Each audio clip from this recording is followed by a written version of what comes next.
दोस्तों जरा सोचिए, धरती पर एक ऐसी जगह जहां पर एलियंस रहते हैं, जहां पर कोई आम इंसान जा नहीं सकता, जहां तक पहुंचने की कोशिश करने वाले को गोली मार दी जाती है। एक ऐसी जगह जिसके चारों तरफ रहस्य का जाल है, जहां रात को आसमान में अजीब रोशनी दिखती है, जहां पर एलियंस और यूएफओ पर रिसर्च होने की बात कही जा रही है, जहां अमेरिकी सरकार चुपचाप कुछ ऐसा कर रही है जिसके बारे में दुनिया को जानने का हक ही नहीं है। दोस्तों ये जगह है एरिया 51, नेवाडा के रेगिस्तान में बसा हुआ वो रहस्यमयी इलाका जिसे दुनिया का सबसे बड़ा सीक्रेट कहा जाता है। एरिया 51 का नाम सुनते ही दिमाग में यूएफओ और एलियन की तस्वीरें आ जाती हैं, लेकिन इसकी शुरुआत होती है 1950 के दशक में, जब अमेरिका और सोवियत यूनियन के बीच कोल्ड वार चल रहा था।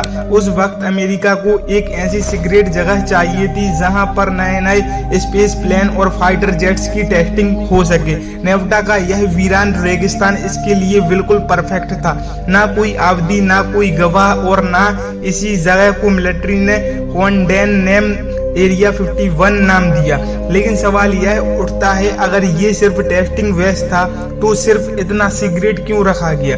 क्यों आज तक यहाँ कोई जाने की इजाजत किसी आम आदमी को नहीं दी? और क्यों हर बार एरिया 51 का नाम यूएफओ और एलायंस से जोड़ दिया जाता है? 1947 में अमेरिका की रोजवेल नाम की जगह पर एक अजीब हादसा हुआ। कहा गया कि वहां एक यूएफओ क्रैश हुआ था। सरकार ने पहले कहा कि ये सिर्फ एक मौसम गुब्बारा था, लेकिन गवाहों ने दावा किया कि वहां से अजीब मलबा मिला, जैसे कि एलियंस की लाशें। इसके बाद अमेरिका और खासकर एरिया 51 पर शक हुआ और गहरा होता गया, क्योंकि लोगों का मानना था कि क्रैश हुई यूएफओ और एलियंस को सीधा एरिया 51 में ले जाया गया। रातों को आसमान में अजीब चमकती रोशनियां देखना, अजीबोगरीब उड़ते जहाज जिन्हें इंसानी तकनीक समझ ही नहीं पा रही, इन सब ने एरिया 51 को रहस्यों का गढ़ बना दिया। एरिया 51 के चारों तरफ इतनी सुरक्षित है क्योंकि यहाँ हर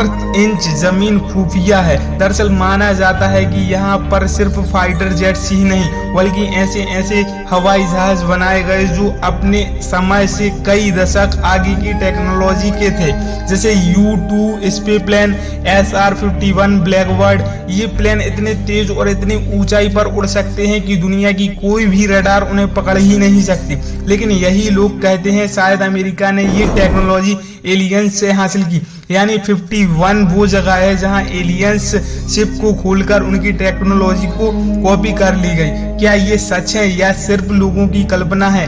यही वो सस्पेंस है जो एरिया 51 को और भी डरावना और रहस्यमयी बना देता है। कई बार लोग ऐसे सामने आए जिन्होंने दावा किया कि उन्होंने एरिया 51 के अंदर काम किया है, जैसे कि बॉब लाजर ने 1989 में कहा कि उसने एरिया 51 के अंदर एलियंस स्पेस शिप देखी। उनके मुताबिक उस शिप में एक ऐसा इंजन था जो गुरुत्वाकर्षण को ही मोड़ सकता था। मतलब एक ऐसी तकनीक जो हमारी दुनिया की किसी भी विज्ञान से परे है। लेकिन सरकार ने बॉब लाजर को झूठा साबित करने की कोशिश की, उसकी डिग्रियां और रिकॉर्ड ही मिटा दिए। सवाल ये है, अगर वो झूठ बोल रहा है तो उसकी पहचान क्यों मिटाई?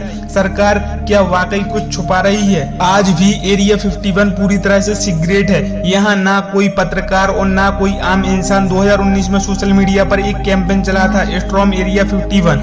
लाखों लोगों ने कहा कि हम सब मिलकर अंदर घुसेंगे और एलियंस को देखेंगे।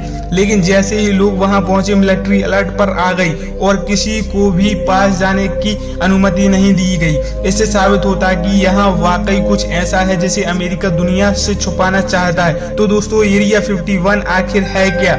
क्या ये सिर्फ एक टॉप सीक्रेट मिलिट्री बेस है या फिर वाकई में यहाँ एलियंस और यूएफओ पर रिसर्च हो रही है? सरकार कहती है कि यहाँ सिर्फ नई टेक्नोलॉजी और हथियारों की टेस्टिंग होती है, लेकिन दुनिया कहती है कि ये एक रहस्य है जिसका सच कभी सामने नहीं आएगा। शायद एरिया 51 हमेशा एक रहस्य बनेगा और यही रहस्य इसे दुनिया की सबसे खतरनाक और सबसे रहस्यमयी जगह बना देता है। तो दोस्तों क्या आपको लगता है कि एरिया 51 में सच में एलियंस कैद हैं और या फिर सिर्फ इंसानों की कल्पना और कहानियां हैं? कमेंट में जरूर बताएं, क्योंकि सच जो भी हो एरिया 51 हमेशा दुनिया का सबसे बड़ा राज रहेगा। तो ऐसी ही वीडियो के लिए लाइक एंड सब्सक्राइब करना ना भूलें।